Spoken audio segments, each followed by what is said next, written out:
The towers were not only buildings, they were images, symbols, screens. Their apparent transparency was an illusion. Glass, steel, symmetry, a perfect trompe-l'oeil. A structure designed to hide what was happening inside. When the aircraft enters the tower, the impact is not immediately readable. The eye hesitates. The mind refuses to understand. What we see first is not death, but spectacle. A hole, smoke like a stage effect, paper floating like confetti. Only later does the truth emerge. Bodies pulverized, offices erased, engines tearing through human space. The fall does not begin with collapse. It begins with confusion. This was not chaos. This was cinema. And cinema, when used by power, is the most efficient weapon ever created.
First, it did not look real.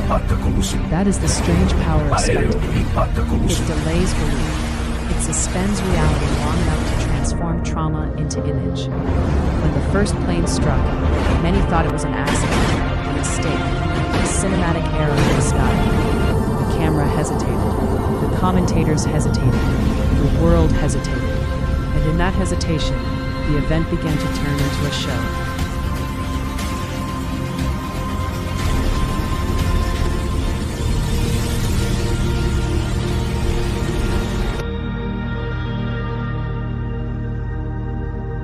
impact was violent, but also perfectly framed, centered, legible, repeatable.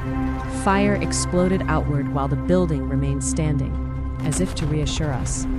Look, the structure holds. Look, the image survives. This is how spectacle works. It gives just enough stability to keep the viewer watching. Television found its rhythm quickly. Wide shot, zoom, replay, again and again.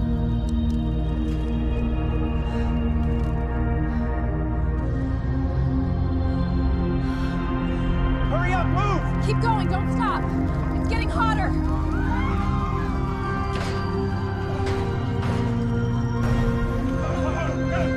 Keep moving. We have to get to the doors. Oh God, hurry.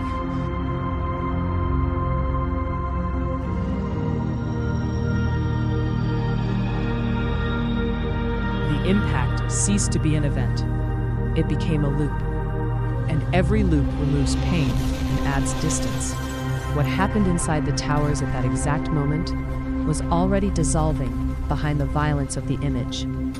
Thousands of individual experiences, confusion, burns, screams, smoke, were compressed into one visual icon. The fireball replaced the body. The silhouette replaced the voice. This is the moment when suffering loses its name and becomes content.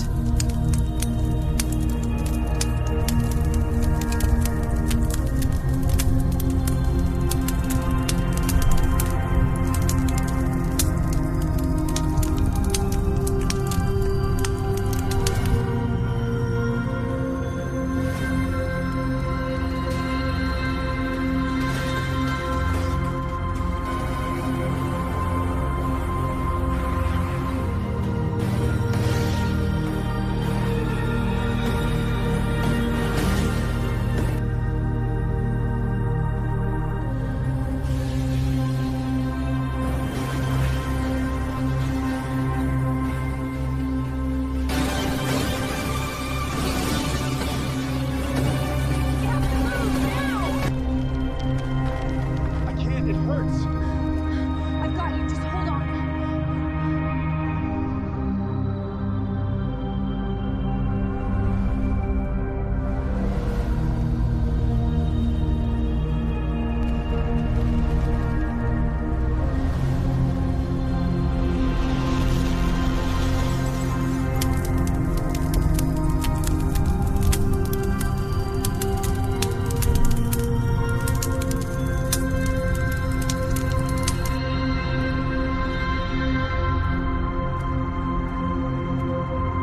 Pulling us down.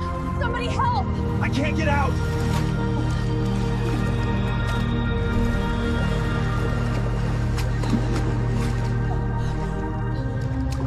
Help! Oh God, no!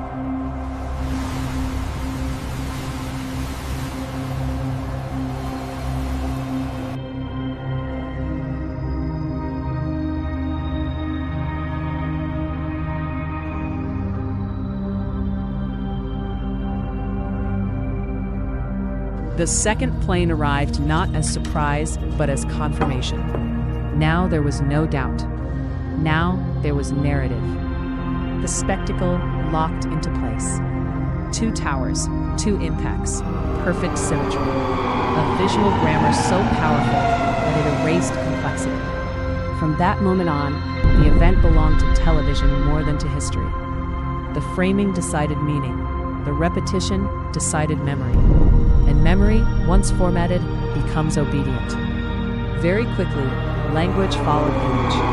Words like attack, evil, war entered the screen.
The shock was real.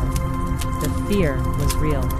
But fear, when synchronized, is easy to guide. The spectacle did not only show destruction, it prepared consent.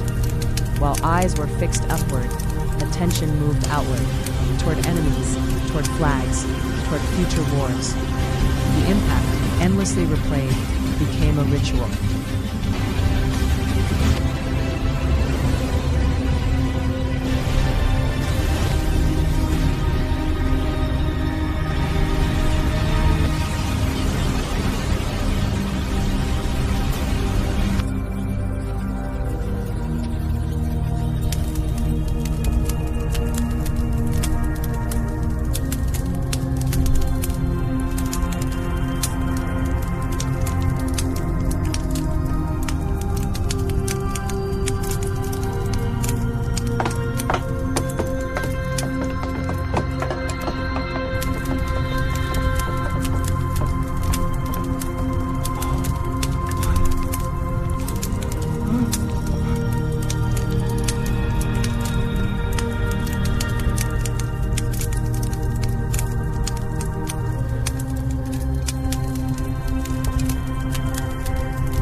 Don't forget to like, share, and subscribe to the channel, please.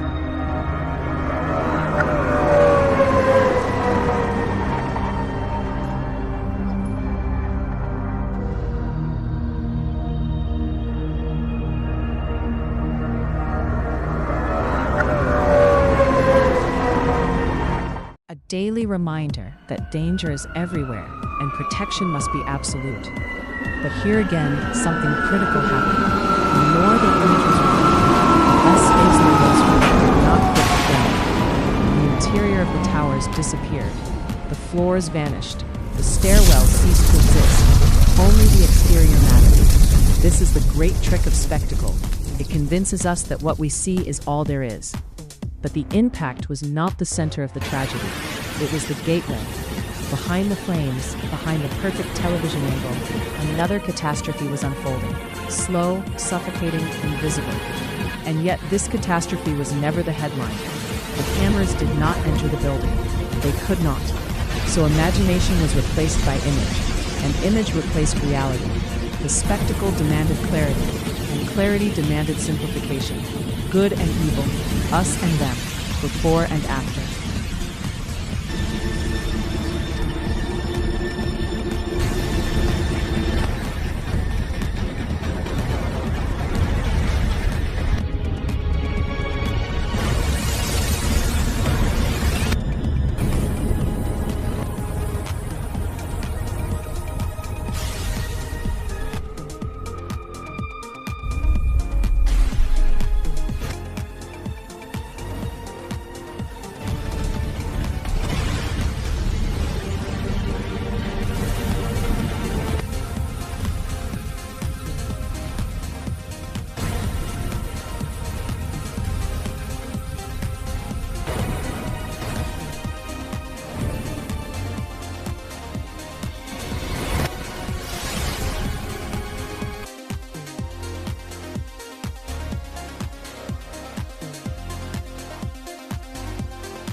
This binary narrative left no room for deeper questions, no room to ask why security systems failed, why air defenses stood down, why drills mirrored reality, why warnings were ignored.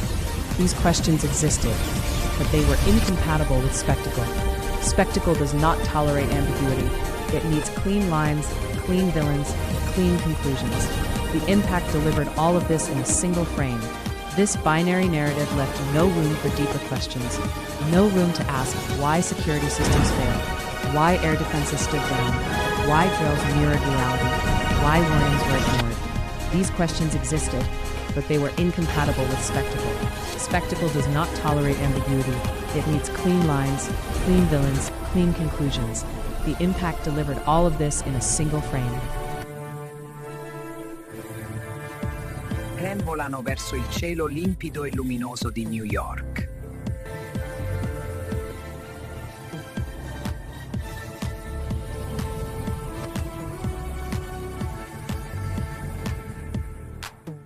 And so, the image triumphed. The suffering inside the towers was postponed, deferred, almost erased. Only later, much later, did fragments emerge, phone calls, recordings, testimonies. But by then, the spectacle had already won. The meaning of the day had been decided. This act is not about denying the impact. It is about understanding its function. The planes were real. The destruction was real. The victims were real. But the use of the image was strategic. Impact became spectacle. Spectacle became justification. And justification became policy. This is the moment when tragedy stopped being only tragedy and began to operate as power. The hidden inferno did not yet explode. It waited, because first, the world had to be convinced to keep watching.